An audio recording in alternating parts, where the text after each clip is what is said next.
Hello friends, welcome back to educational channel. How are you friends? I hope you all are doing good. Today we are going to read 10 lines on birds.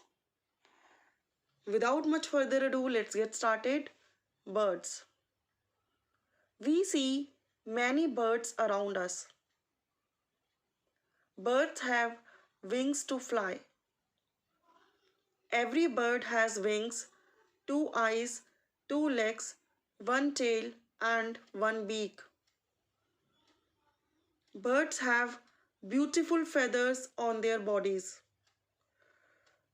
The sparrow is very small and comes in the courtyard. The parrot is green with a red beak. The peacock has a beautiful tail with colorful feathers. The pigeon is grey and the crow is black. The cock has a crest comb on its head.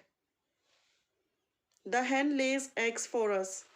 Thank you so much for watching friends. If you like, don't forget to thumbs up and share this in your group.